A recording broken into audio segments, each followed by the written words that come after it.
Boa noite, meu povo. Sejam todos muito bem-vindos mais uma vez no nosso encontro. E que a paz de Jesus esteja entre nós. E que possamos mais uma vez. A semana passando tão rápido, né? Parece que a quinta-feira foi há 2 dias. Pelo menos eu tenho essa impressão. Passa tudo muito rápido, né? Então, que possamos realmente encontrar essa paz que tanto almejamos. Embora a paz ela comece dentro de nós, como a gente ainda não está em condições, ainda não conseguiu fazer ela transbordar de nós, a gente tem que ir para os ambientes que propiciam para que a gente encontre, né? E aí, uma vez que a gente entra em contato com essa paz, com essa harmonia, às vezes não dá vontade de ir embora, mesmo com o calorzinho, né? Aí a gente faz exatamente aquela frase que foi atribuída do Dr. Martins Fontes, que não é dele, embora ele repetiu, né? Se todo mundo soubesse como é bom ser bom, seria só por interesse. Eu digo que eu estou muito interessada, sempre estou interessada, né? Então, que consigamos mais uma vez nesse encontro, cada um de nós, cada um com suas buscas.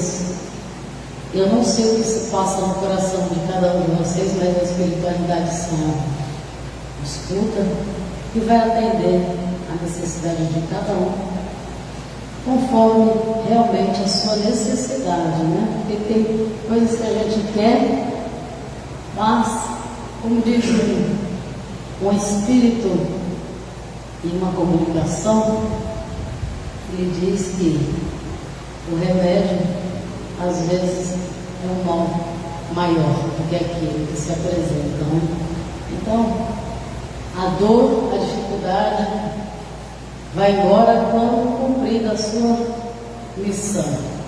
Então vamos iniciar nos harmonizando a ela aí. Eu estava sentindo sua falta já, chegando aos momentos finais, né? Falta quanto tempo? Um mês já está aí já, né? É verdade, né? E a gente também tem essa impressão, né? Parece que tem 2 anos, né? Então vamos iniciar. Deixa eu só baixar um pouquinho aqui, tendo um pouquinho de retorno, né? Acho que agora melhorou. Então, seja muito bem-vindo mais uma vez. E vamos iniciar agradecendo. Já fizeram seus agradecimentos de hoje? Ou lembrou agora? Falei, eu acho que eu não fiz oração, não. Mas não tem problema, estaremos juntos agora. Obrigado, Senhor. Roberto Ferreira, nós vamos agradecer por mais esta oportunidade.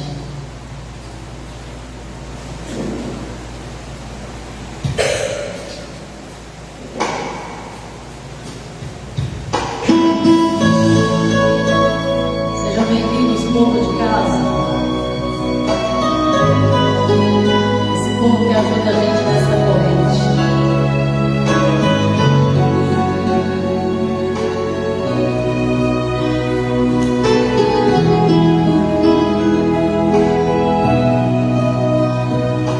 Obrigado, Senhor, pela luz deste ambiente.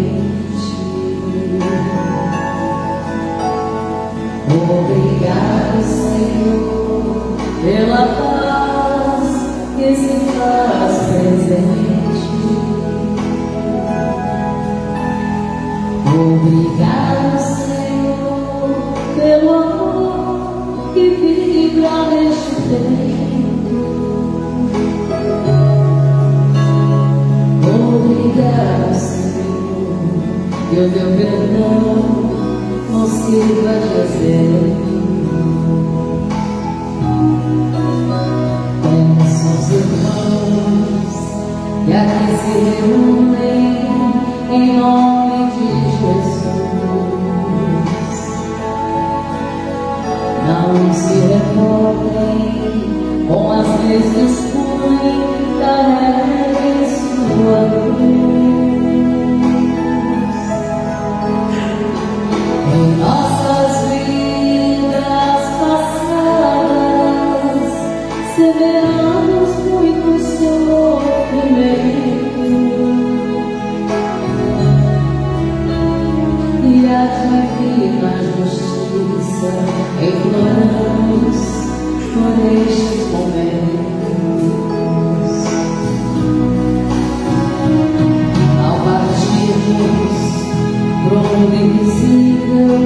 caímos na realidade.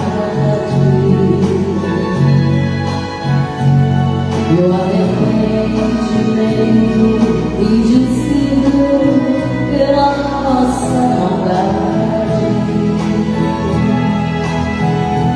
nos marcou tão profundamente em nosso coração,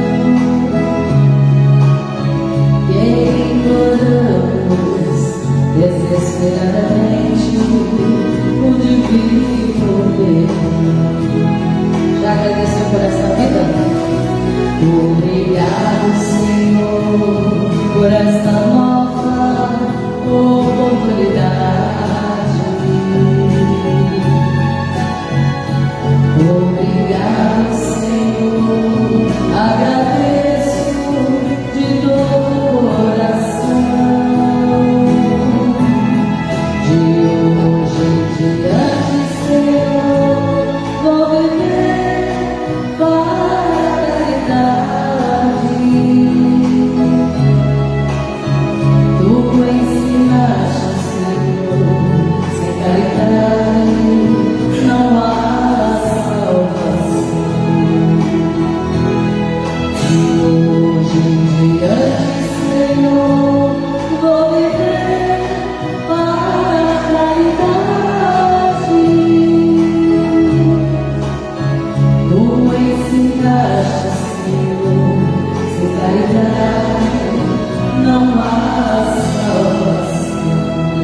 Vamos agradecer pela vida. Obrigado, Senhor. Eu agradeço por essa doutrina. Obrigado, Senhor, que descortina esse véu da ignorância. Obrigado, Senhor, a essa descoberta da verdadeira vida.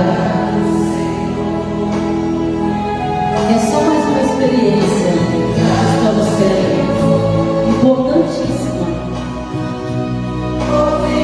Mas que Deus, por sua misericórdia, nos permite múltiplas encarnações e oportunidades para refazermos e aprendermos a amar. Obrigado, Senhor, pela minha família, pelo nosso sustento, esse caminho necessário para a nossa evolução. Obrigado, Senhor. Obrigado pela espiritualidade por nos auxiliar. Obrigado aos amigos da terra e do céu, porque não fazemos nada sozinhos. Obrigado, Senhor. Obrigado, Senhor. Obrigado, Senhor. Obrigado, Senhor. Obrigado, Senhor. Obrigado, Senhor.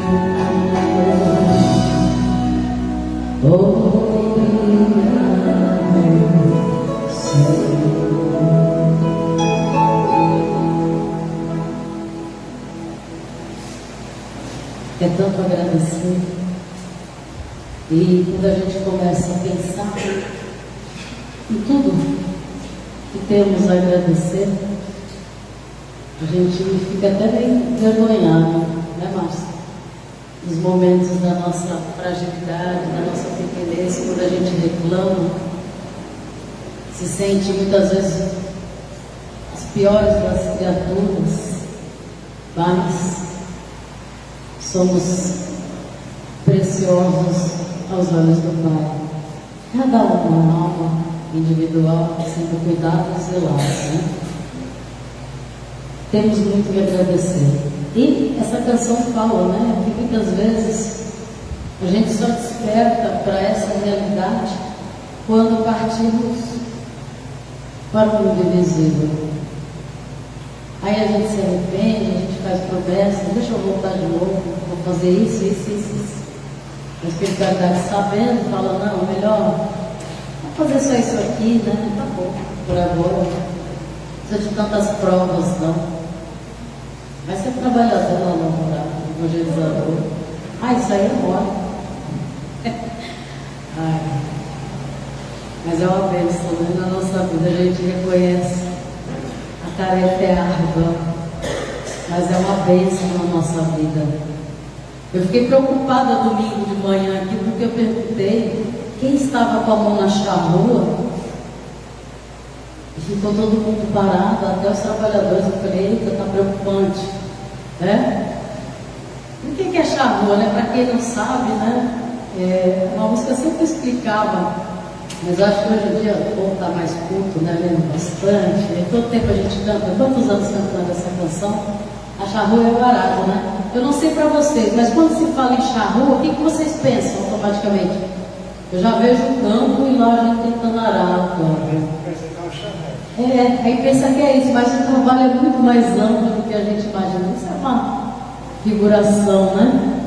Para nós. Mas quem está com a mão na charrua aí? Tem pouca gente ainda, né? Não é pegadinha, não. Pode levantar a mão em casa. Estou de olho em você. Estamos. Quando a gente se volta para o trabalho do bem, né, Lili? Estamos com a mão na charrua, né? Então, vamos cantar, mas não a charrua. Poderia cantá-la, sim, mas eu vou cantar uma outra música que fala dos irmãos que estão com a mão na charrua e não largaram. Está lá no CD, A Grande Transição sob o Olhar de Jesus. Essa canção é da nossa querida Sandra Chaves. Isso mesmo. E fala das benditas mãos, né? Tua mão está sendo usada para quê? Que benefício? A música da nossa querida Sandrinha. Então, benditas mãos. Vamos ver se a nossa mão só está lá no arado. Essa faz tempo que eu não canto. Essa música gravou sozinha. Essa eu não participei. Mas agora eu canto.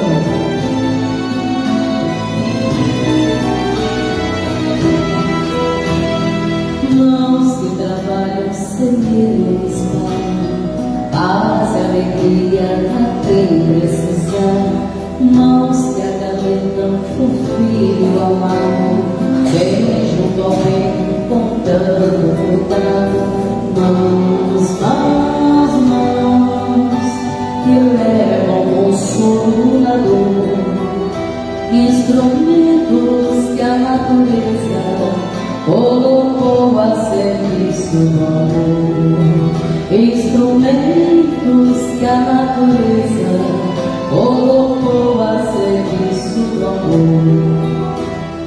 Mãos estendidas distribuem esmolas aos desvalidos que nada têm.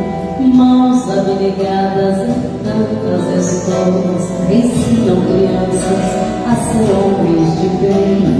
Mãos são abençoadas se trabalham para Jesus, curam e tornam-se iluminadas, fontes benditas de luz nas mãos do Chico ou uma beleza, existe a beleza do eterno.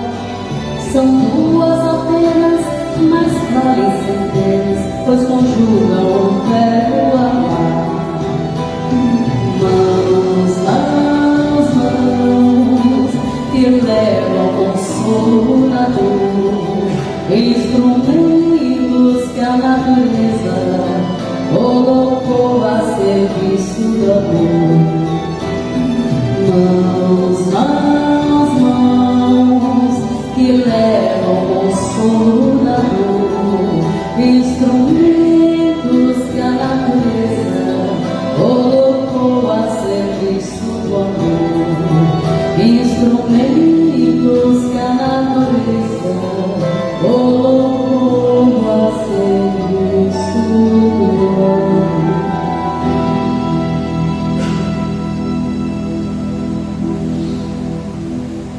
Estamos com a mão na charrua ou não? Estamos.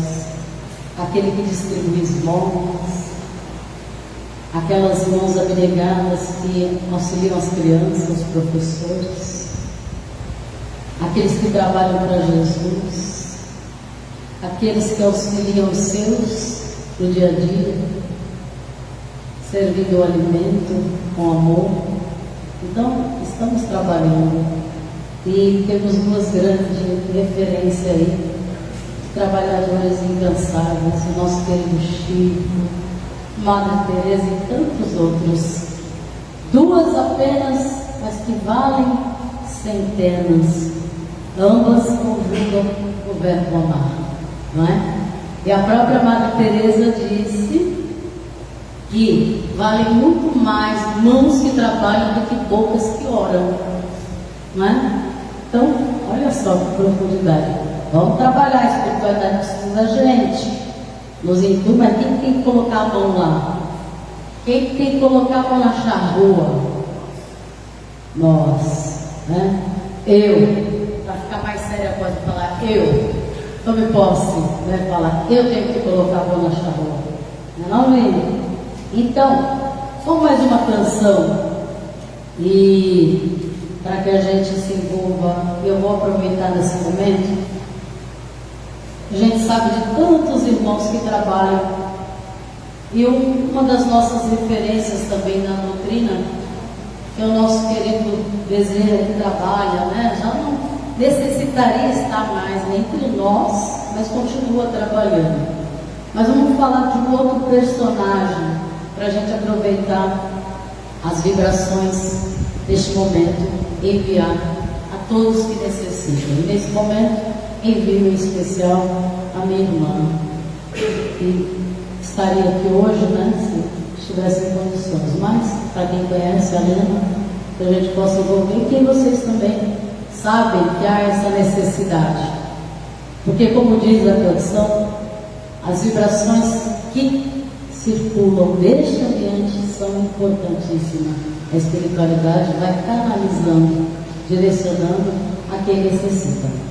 Então, novos arranjos de José Grosso. E essa é do nosso querido João Cabete. Vocês sabiam? Que esse ídolo, José Grosso e João Cabete, Cabete não fala só da natureza não, fala dos irmãos também, né? Então vamos, neste momento, fortalecer esta corrente que rege o universo.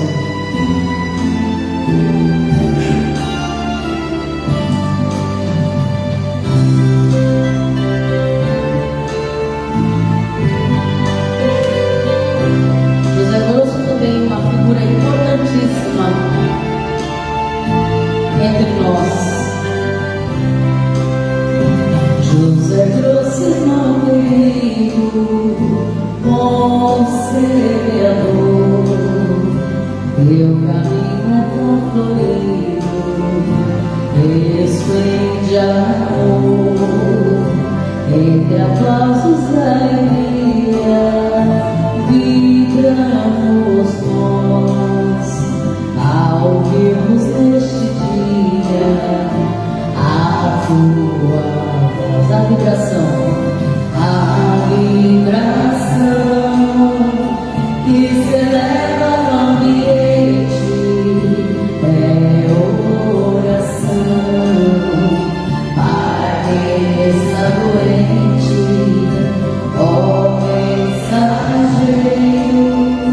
da seara de Jesus, querido Deus, nós oramos todos, mensageiro de bondade, envolvemos, semeando a caridade que a descompôs, bendizemos tua presença, bondoso irmão, alegrando a nossa crença e o coração. E a vibração que se eleva no ambiente, é oração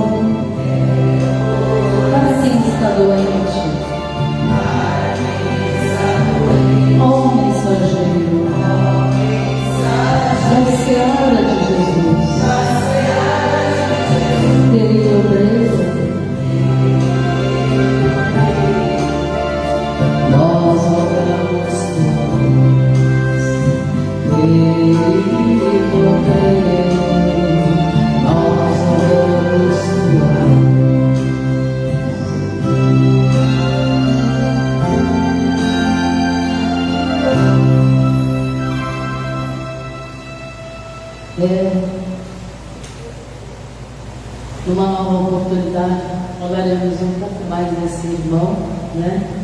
Para quem não conhece. Mas José Grosso, uma forma bela de conhecer é quando ele está no ambiente, né? Márcio já esteve na presença de José Grosso, não? Ainda não levou aquele sustinho bom,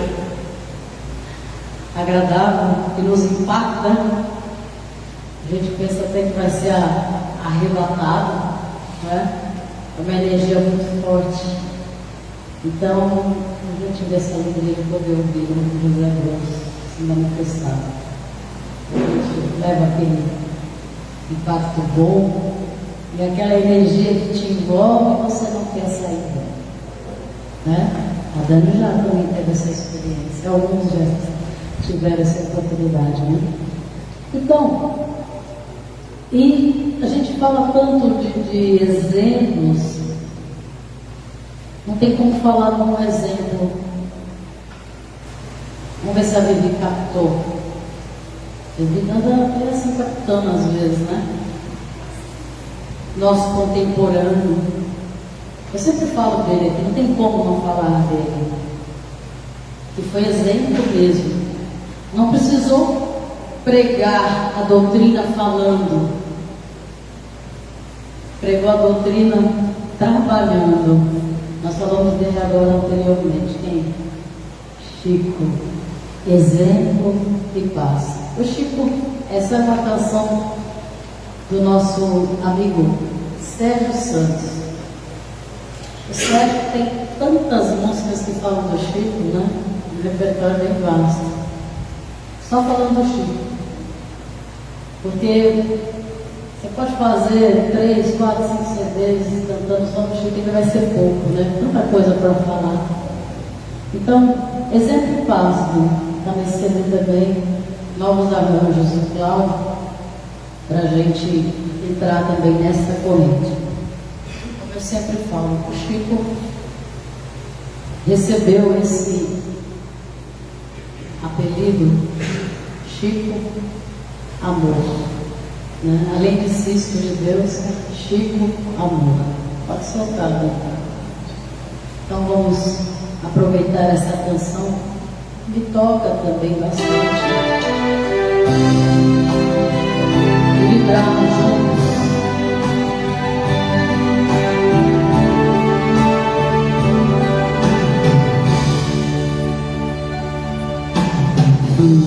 Fico pensando se o tempo chegou, se estou em alma querendo chorar, mas você mesmo já nos ensinou. Segue, trabalha e viva lutar, busco harmonia em paz no meu ser. Já não consigo nem mesmo te ouvir. Sei que teus livros irei sempre ler, todo o caminho e devo seguir. Vejo o exemplo que você me dá, segue servindo sem nada pedir. Sua verdade pra sempre será luz, esperança e paz. Eu te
Eu te amo,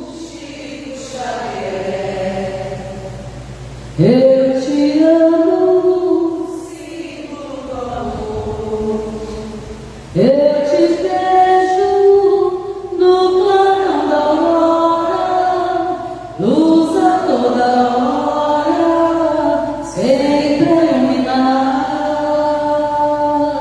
Eu te sinto, sol que me irradia, vento que me leva para a imensidão do amor. Agraciado, Senhor, mais uma vez, por estarmos aqui neste encontro de almas queridas. Que mais uma vez sejamos gratos por todos os momentos em que somos atendidos, socorridos.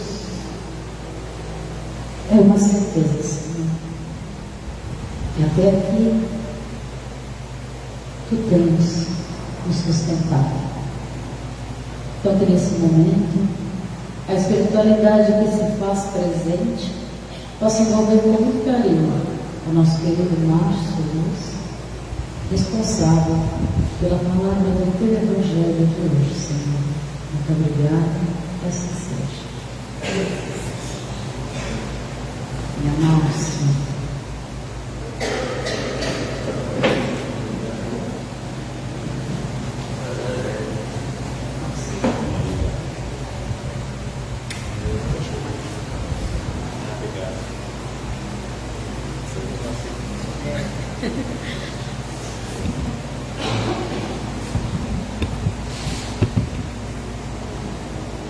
Deixa eu ver.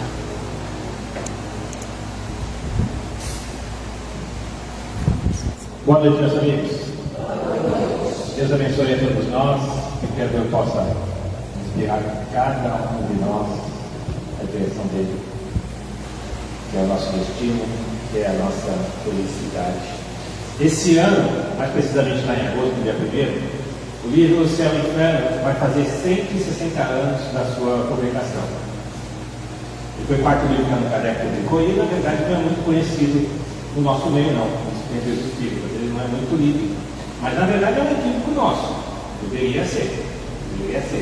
Porque ele clareia muito as nossas ideias, ele abre a nossa visão de mundo e o nosso entendimento de como a vida funciona, como a justiça do Criador funciona aqui na Terra e em todo o espaço universal infinito. Porque, de fato, as ideias que a gente tem sobre a justiça de Deus, depois da gente ler o Céu e o Inferno e entender o que estava escrito, a gente vai achar que a ideia que a gente tem normalmente generalizada na sociedade, ela é assim bem infantil, ela é muito primitiva. Deus, sábio, infinitamente bom e justo, tem um código divino que precisa ser respeitado por todos nós, suas criaturas, e por isso mesmo seus filhos. E quando a gente não respeita, tem consequências que não são muito boas que vêm na nossa direção. Mas lá nesse livro nós vamos encontrar que ele começa falando a respeito daquilo que nos espera após a morte nesse corpo físico. Quer a gente goste, quer a gente não goste, esse corpo um dia vai morrer, vai deixar de existir. E pode ser hoje ainda. Não pode?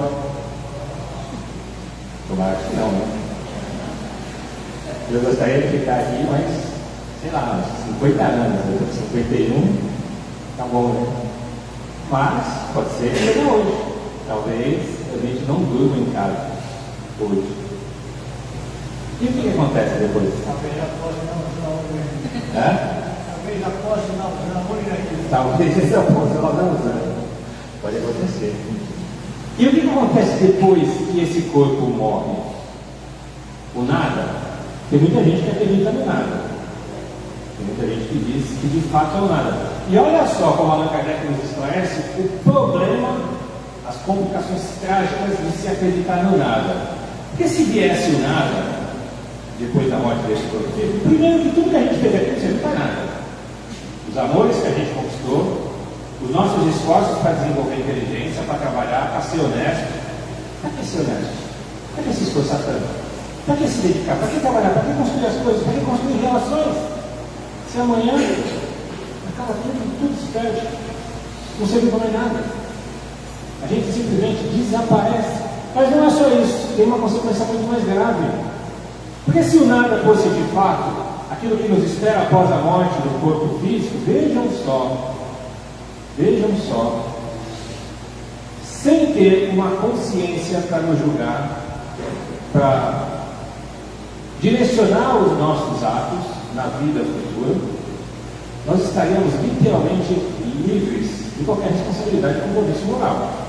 Pensa bem. Allan Kardec nos dá um seguinte exemplo. Imagina que de um instante para o outro toda a humanidade soubesse que daqui 8 dias todo mundo vai morrer. Todo mundo vai morrer. E depois da morte existe o nada. Acaba tudo. Como seria a sociedade nesses 8 dias? E como seriam as nossas relações sociais? Como vocês imaginam que seria? A gente ia levantar esse da mão para trabalhar? Não. A gente ia se esforçar para tolerar aquela pessoa que está do nosso lado, que pisa no nosso pé, que a gente não tem simpatia por ela? Ia. Não ia, não. A gente ia se submeter a leis, regras e autoridades? Não ia.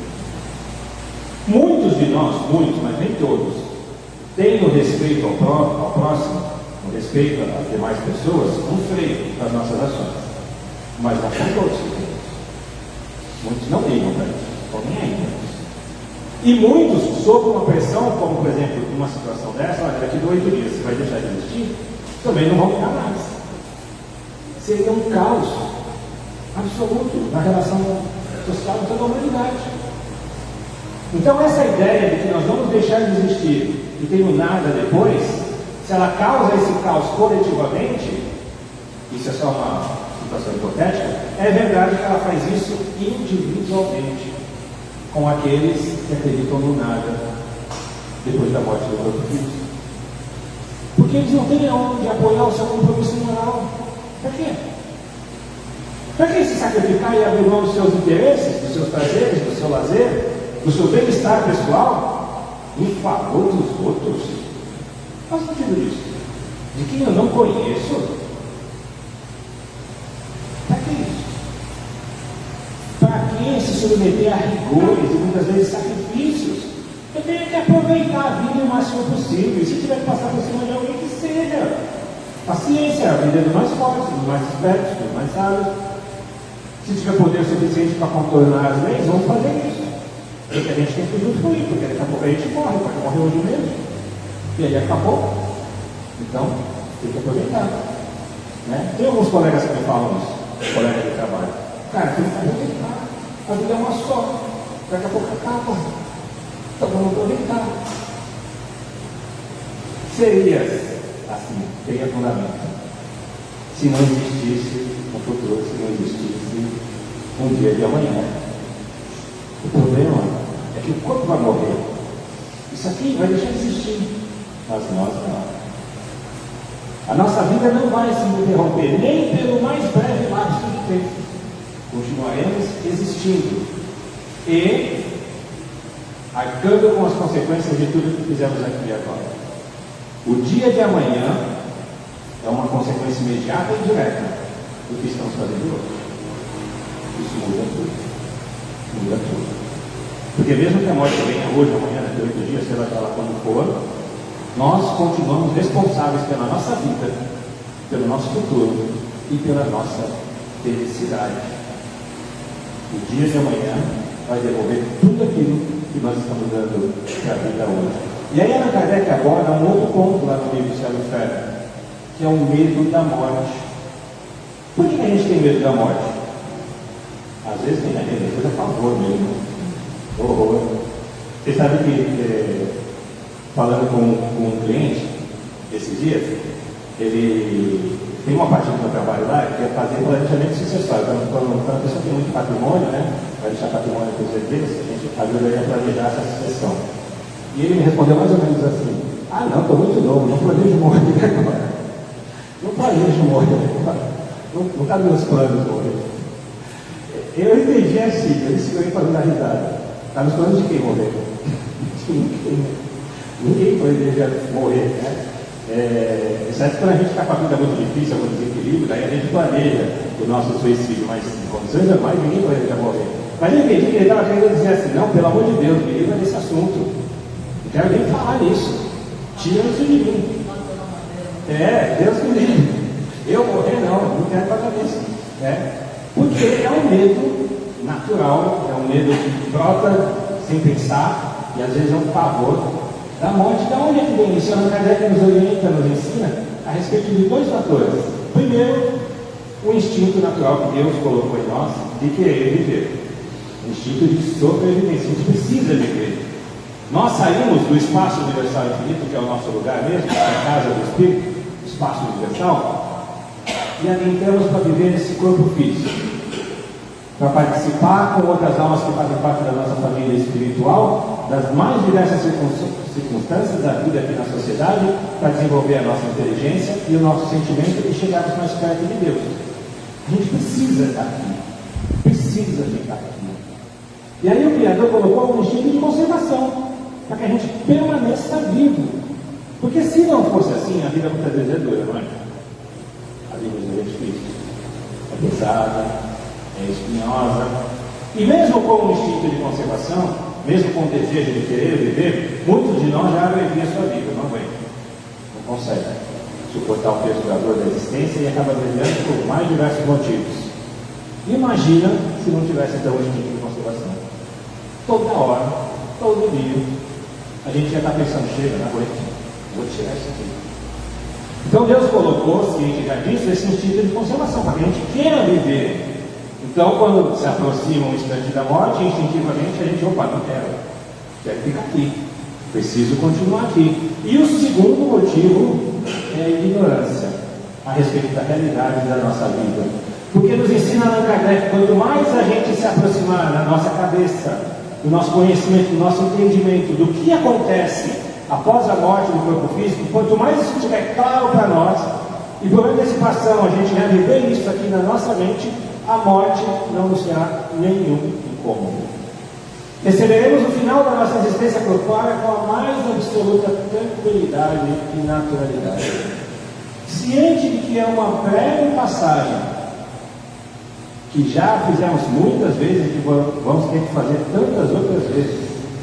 Assim como vir de lá para cá também não é simples, porque muitas vezes estamos vivendo em condições lá muito satisfatórias, muito boas, muito prazerosas, de muito trabalho, de muito amor na companhia daqueles que a gente ama, tem que abandonar para vir para cá, para a terra, para viver no meio do crime e da corrupção, onde todas as almas estão misturadas de tudo quanto é jeito, sujeito a cair em erros graves, gravíssimos, se a gente não se policiar e não controlar o nosso comportamento moral, e adquirir débitos que a gente vai ter dificuldades para quitar depois. Imagina, sair de lá e vir para cá, quanto é difícil, quanto pesa.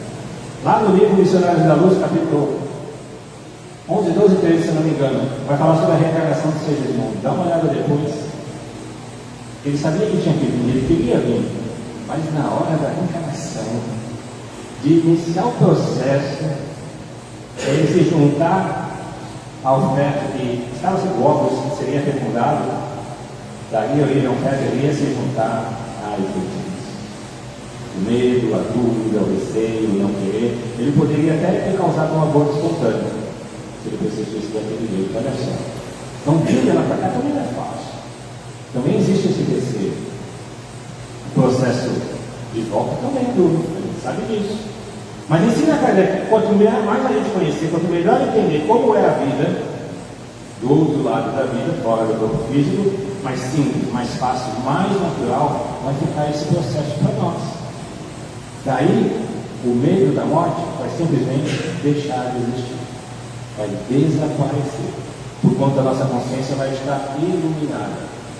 Hoje a gente pinta a morte, desenha ela com uma caveira, coisa feia, um monte de coisa horrorosa e tal, né? Que aumenta ainda as ideias de medo que nós temos a respeito.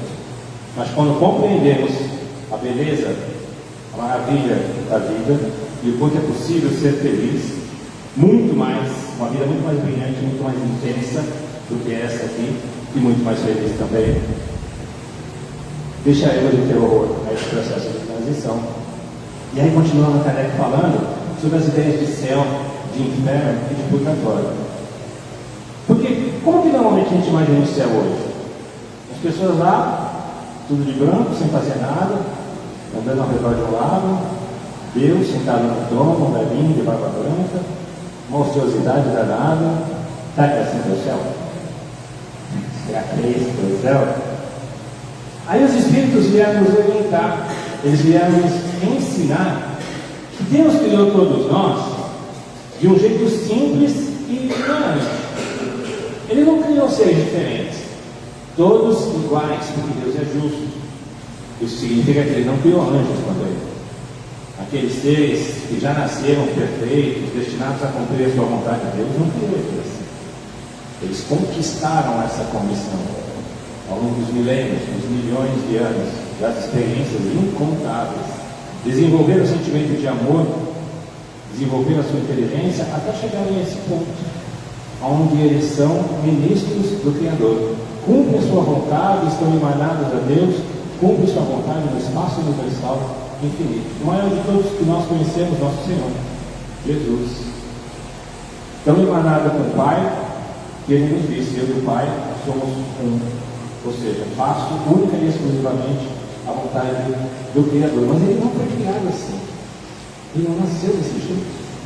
Nasceu simples e ignorante. A gente evolui conforme o nosso esforço. Em adquirir bondade, em adquirir amor, em adquirir inteligência. Só que nesse caminho, muitas vezes a gente escolhe, porque a gente tem liberdade, o caminho do erro, o caminho do crime, o caminho do vício, da corrupção. Deus nos dá liberdade para isso. Consequência virá. Mas Ele nos dá liberdade. E a gente pode se afundar tão fundo, tão no lodo, e se tornar pessoas tão ruins, tão viciadas na maldade, que prejudicam os outros por prazer, por satisfação, e simplesmente por isso, pela alegria e satisfação de fazer mal aos outros. E essas almas que escolheram esse caminho e que acabam criando isso dentro de si, nós na nossa sociedade que chamamos dos demônios. Mas ele não foi criado desse jeito. É um ser humano como eu, como você, como qualquer outro. Passível de evolução, e ele vai evoluir. Se não por vontade própria, por força das coisas, vai ser arrastado pela evolução, porque é necessário que ele evolua como todos nós. Ela vai demorar muito mais, porque ele se esforçou num outro caminho, numa outra direção. Assim também aqueles que atingiram o grau de perfeição, de amor e de bondade, são os anjos, os que fazem a vontade do Criador no espaço universal infinito. Entre uma ponta e outra está a imensa maioria de todos nós. A imensa maioria de todos nós. E aonde se reúnem pessoas que querem o bem, que desejam o bem, que vivem o amor, que se sacrificam, que se dedicam, que trabalham pelo amor, aí está o céu. Ao contrário, aonde existem pessoas que carregam o mal dentro de si, aí mesmo está o inferno. Céu e inferno não são um lugar restrito, criado, uma região geográfica para onde vão determinados tipos de espíritos. Não! E a gente tinha muito essa ideia, diversas culturas, diversas crenças, religiões, filosofias. Pitágoras falava de 11 céus. Tem aqueles que falam que tem 7 céus, o 7º céu. Tem aqueles que falam que Pedro foi levado ao 3º céu. É como se a Terra fosse o centro do universo e houvesse uma estratificação de céus, de regiões felizes rodeando a Terra. Percebe como é uma ideia primitiva e infantil? Primeiro, porque a Terra não é o centro do universo. Poderia até fazer sentido na nossa cabeça, alguns séculos ou milênios atrás, quando a gente não compreendia a imensidão do espaço universal infinito. Mas e agora? O que é a Terra no espaço universal infinito? Pega todas as grãos de areia que existe aqui no litoral do Brasil, junta tudo. Um único daqueles grãos é o planeta Terra. Talvez menos do que isso. No meio do espaço universal infinito. Onde é que está o céu, então, dentro dessa imensidão? Onde é que ele ficou? Perdeu o sentido. Cadê o céu? Existe o mundo material, que é esse que a gente habita aqui, e existe o mundo dos espíritos, que somos nós, os filhos de Deus. De fato, aquele que vive, que sente, aquele que trabalha, que evolui, que chora, que sofre, não é o corpo. O corpo é uma ferramenta, é uma roupa, é uma máquina que Deus nos permite utilizar durante um determinado tempo para cumprir um determinado papel na sociedade e contribuir para a nossa evolução. Mas o ser de fato que somos nós é o ser espiritual. E como seres espirituais, a gente carrega dentro da gente tudo aquilo que a gente já construiu, de bom e de ruim, de acertos, de vitórias, de conquistas, de derrotas, de fracassos, de tropeços. E quando a gente acerta bastante, cria muita coisa boa aqui dentro, a gente está construindo o céu, o reino celestial. Não importa onde a gente está. O mundo pode estar desabando ao seu redor, mas se você construiu a paz na consciência, isso é importante. Isso vem do esforço de construir a paz na consciência pelo dever retamente cumprido, conforme a vontade do Criador, pelo amor vivenciado até o limite do sacrifício, se necessário. Se você conseguir construir, chegar nesse ponto de vivência amorosa, de amor, de moral elevada, de sentimento sublime, você está construindo o céu dentro de você. E isso independe do que acontece ao seu redor e das circunstâncias. O mundo pode estar desabando. Você pode estar vivendo no meio da devassidão ao seu redor. Pode estar a corrupção, o crime, a guerra. Você vai persistir, se sacrificando no bem, no amor, na caridade, na bondade, fazendo feliz o semelhante. Porque você não responde ao que está ao seu redor, você responde ao que está lá dentro. Das coisas boas que você construiu, que já está lá, e que fazem com que você viva no céu, independente do que está ao seu redor. Do mesmo jeito, se eu construir um monte de coisa ruim aqui, acumulei um monte de sentimento ruim, se eu tenho prazer em fazer mal aos outros, ver os outros sofrer, se eu não perdoo, se eu sou vingativo, aonde quer que eu esteja, mesmo que os outros estejam todos felizes, que o mundo esteja em paz, eu vou estar cultivando o inferno aqui dentro, e eu vou viver mal, porque aquele estado de preocupação íntima não me deixa, não vai me deixar nunca, até o dia que eu destruir aquilo aqui dentro de mim. Allan Kardec faz uma comparação, ele diz que é mais ou menos assim: conforme a gente evolui, saindo de espíritos imperfeitos para espíritos iluminados, sublimes, elevados, a gente desenvolve percepções e sensações que os imperfeitos não têm, e começa a sentir prazer e ter alegria em coisas que os mais atrasados não sentem. Os espíritos superiores sentem prazer e alegria no quê? Em fazer bem ao semelhante. Eles não se contentam simplesmente em ver o semelhante bem. Eles vivem bem porque eles fazem bem aos outros. Não é assim que os anjos fazem? O que os anjos da guarda fazem? Nos protegem, nos cercam de cuidados, de zelo, de orientação. O que os bons espíritos fazem conosco? A mesma coisa. Estão no caminho de ascensão espiritual. Então eles sentem prazer, alegria no trabalho em favor do semelhante, na busca do conhecimento, na aquisição da sabedoria. Isso lhes dá um prazer, uma satisfação tão grande, tão plena, que o impulsiona a buscar isso cada vez mais. Assim as obras de amor e de caridade, de serviço ao próximo, ao semelhante. Eles começam a sentir prazer, que aqueles espíritos que são mais brutalizados, mais atrasados, não sentem prazer nisso. Sentem prazer no quê? Na maldade. Sentem prazer nos apelos de todos os sentidos materiais, na satisfação dos prazeres materiais. É isso. Quanto mais bruto, mais os prazeres materiais se interessam. Quanto mais elevado, mais os prazeres do espírito, os prazeres da alma, mais sublimes. E Allan Kardec faz uma comparação, ele diz que é mais ou menos assim: imagina que tivesse aqui, olha, uma pessoa cega e uma pessoa surda. O cego, ele não ia enxergar a luz, não vai ver o sol, não vai ver a beleza das coisas da natureza, não vai ver as aves, a beleza das cores das árvores, da sua coloração, não vai enxergar o mar, não vai ver nada disso. E todas as alegrias, prazeres, satisfações, bem-estar, que isso nos traz, o que é surdo vai sentir, mas o cego não. Eles estão no mesmo lugar, vivem na mesma realidade, na mesma região. No entanto, um sente prazer, alegria e satisfação com os estímulos que a visão lhe dá. O outro não percebe nada. De uma outra forma, aquele que é surdo e escuta uma música bela, esse daqui que não é surdo se encanta, se sente enaltecido, ele ganha paz, ele se sente bem, ele tem alegria. O outro que é surdo não percebe nada, não significa nada para ele. E no entanto eles habitam na mesma região, no mesmo local. Só que um está desperto para determinados sentidos, outro não está.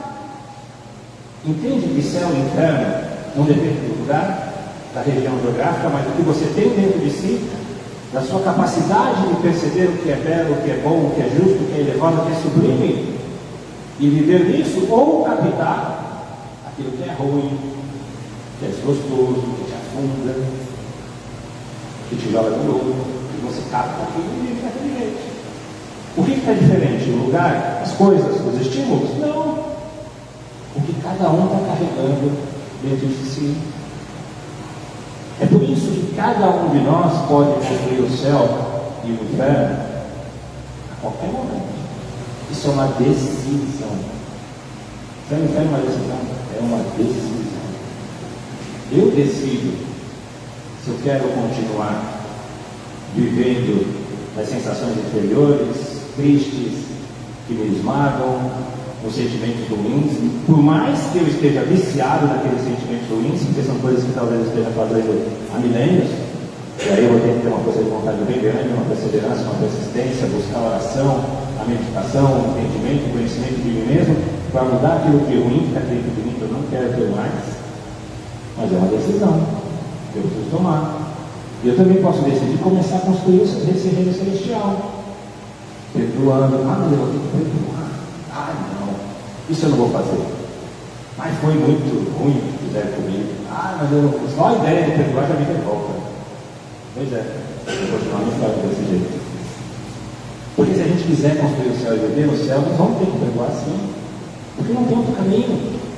Vamos precisar trabalhar essa ideia aqui na nossa cabeça, remoer tudo aquilo dali, desgastar o nosso orgulho, nosso amor próprio, desenvolver o sentimento de humildade, para aprender a expressar o perdão verdadeiro, que vai nos levar a um estado de libertação íntima, de paz interior, e nos colocar na direção do caminho celestial, desse reino celestial, dentro de nós. Perdoar, ser humilde, se esforçar no bem, na caridade, no amor. Esse é o caminho da construção do reino celestial. Olha, e o purgatório? Olha que fica o purgatório. No céu tudo bem, a gente constrói com as coisas boas, o inferno a gente constrói com as coisas boas, está dentro da gente, não é uma região, mas e o purgatório? O purgatório foi uma região criada, uma explicação criada, porque, imagina, a gente tinha a ideia da igreja lá e falava, não, se você for bom você vai para o céu, se você for ruim você vai para o inferno. Tá bom, e a criancinha pequenininha que nasceu e morreu lá, bebezinha? Ela vai para onde? Ela não pode ir para o céu, porque ela não tem mérito nenhum, ela não tem nada de bom. Deus ajuda. Ah, ela também não pode ir para o inferno, ela também não tem nada de ruim. Ah, então ela vai para o purgatório. Vai ficar lá no purgatório, no lugar mais ou menos, no lugar do meio. E a mãe dela, se ela foi boa, a mãe vai para o céu e vai ficar separada para sempre daquilo e vai ficar no purgatório que não tem oportunidade de fazer nada. Tem uma coisa errada aí, né? Não está muito de acordo com a justiça de Deus, né? Com um ser infinitamente inteligente, bom e justo. Como é que ele vai fazer isso com a pobrezinha da criança? Com a pobre da mãe? A mãe vai ficar feliz no céu vendo a filha lá no purgatório, separada dela para sempre? Mas nem fosse um inferno. A mãe que ama o seu filho, por mais que ele seja criminoso, corrupto, delinquente, decadente, ela fala, não, meu filhinho é a sociedade, não é assim que funciona? Ele é pobrezinho, é coitado. Ela ama, está certa. Ela tem amor pela criatura. Ele pode ser um monstro para o resto do mundo, mas é o filho amado. E vai ser sempre. Você acha que ela vai ser feliz se ela for lá para o céu e ele for para o inferno? E ela vai ficar meio atormentada lá? Não. Provavelmente ela vai falar, Senhor, desculpa, eu vou sair do céu. E eu vou lá cuidar do meu filho no inferno, eu vou cuidar dele lá. Ele está mal, está passando necessidade, eu vou lá cuidar dele. É isso que ela vai fazer? É isso mesmo. E é assim mesmo que funciona. Porque céu e inferno não são regiões restritas. Aqueles que são bons vão socorrer aqueles que ficaram para trás. É exatamente assim que funciona. Não há separação, não há. Aqueles que estão numa condição ruim podem se elevar e vão se elevar para uma condição melhor. E o purgatório? Se a gente tem que definir o purgatório como lugar, o purgatório é aqui mesmo. É aqui na terra, é onde a gente está. Purgatório significa purgar, significa colocar para fora, expulsar as coisas que são ruins.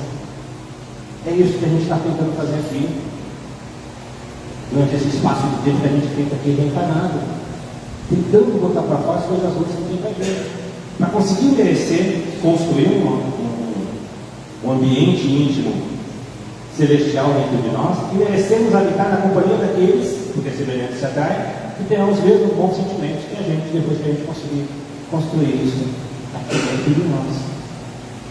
Assim, Allan Kardec, lá naquele livro, traz essas ideias com uma riqueza de detalhes muito maior. E depois ele vai fazer verdadeiras entrevistas com os espíritos. Tem dezenas de comunicações de espíritos, nas mais diversas situações do autor da Bíblia. Espíritos em situações felizes. Leiam a história da viúva folga. Gente, como é linda! Ela teve uma vida muito dura, muito difícil, passou por provações terríveis, morreu cega. E ela deu uma comunicação espontânea, onde Allan Kardec reconheceu para ela, mas não conseguiu desenvolver uma conversa de uma primeira vez. Poucos dias depois que ela tinha morrido, foi 2 ou 3 dias. Depois, no dia seguinte, ela voltou novamente com uma outra comunicação, dessa vez revoltada. O Kardec conversou com ela, porque eles tinham sido amigos. E ele travou um diálogo muito belo com ela. E ele pediu para que ela contasse, além de outras coisas que ela falou espontaneamente, como foi a passagem. E ela fala que, olha, doeu o momento da morte, mas foi por pouco tempo. Ela perdeu a consciência e ficou assim, meio que desacordada, naquele ponto assim, entre acordar e desacordar, não conseguia entender, ficou assim durante algum tempo. E quando ela despertou, ela acordou de verdade, ela estava na companhia de pessoas que ela não reconhecia. Pessoas que cuidavam dela, estavam zelando por ela, mas ela não reconhecia ninguém. E um senhor se aproximou dela e falou assim: está vendo aquela estrela? Lá no alto, apontou uma estrela que brilhava. É para lá que nós vamos. E partiu em comunidade. E aí Kardec me questiona: você não pertence mais à Terra? Abandonou a Terra definitivamente? Ela falou: de jeito nenhum. Tenho muitos que amam ainda aqui. Meus filhos estão aqui. Tenho muitos amigos aqui. E você sabe, Kardec, que para aqueles que estão em regiões superiores, as distâncias no espaço não são obstáculo nenhum. Volto aqui tantas vezes quantas forem necessárias. E ela começa a descrever as belezas que ela sentia, e ela tinha dificuldade por conta da pobreza da linguagem humana para descrever a felicidade, a alegria, o bem-estar. Ela estava ainda, na verdade, extasiada, impressionada com tudo aquilo que ela estava vivenciando. E relembrando das dores que tinha sofrido, e ela teve uma vida muito dolorosa, ela agradecia a Deus pela bondade, pelo amor do Criador. Porque aquelas dores não tinham significado em nada diante de toda aquela imensa recompensa que ela recebia por ter se mantido fiel, sincera, leal, nunca ter se rebelado, ter cumprido todas as suas obrigações morais, do início ao fim. Aquelas dores eram um resgate de dívidas ainda pesadas que ela tinha de existência de erro do passado e que ela tinha aniquilado ali. A terra fechou para ela um ciclo. E ela mereceu habitar um mundo superior, um mundo melhor, um mundo mais feliz. Ainda não um céu pleno, porque ainda há necessidade de continuar evoluindo, mas infinitamente melhor do que a região que ela havia habitado aqui. E assim como a história da Bíblia fala, quantos outros? Espíritos endurecidos, criminosos, suicidas, expiações terrestres, espíritos sofredores, tem de tudo lá. E aí, quando a gente lê todo aquele conteúdo, a nossa visão e entendimento a respeito da justiça divina, a justiça divina é baseada no a cada um segundo as suas obras. Cada um segundo as suas obras. Eu não tenho mérito nenhum naquilo que meus filhos fazem, minha esposa faz, meus amigos fazem. É só naquilo que eu consegui fazer. Ninguém responde pelos outros. Nós vamos responder perante Deus pelas nossas próprias ações. E lhe será dado exatamente aquilo que a gente tiver dado para mim. Aí a justiça pura, perfeita, que não é. Assim, quando a gente vê alguém que está delinquindo na sociedade, mesmo aqueles que têm poder, tem muitos poderosos que são delinquentes de verdade, que se entregaram à corrupção, ao crime, à maldade, ao erro, em todas as classes sociais, em todos os níveis de classes sociais, como disse a mensagem que foi lida lá no início, a gente não fica distinguindo o que é o mal, o que é o daquele que é bom, porque a maldade tem que ser destruída assim, mas o espírito que vive a maldade, esse não. esse precisa ser acolhido e edificado, porque um dia ele também vai ser bom.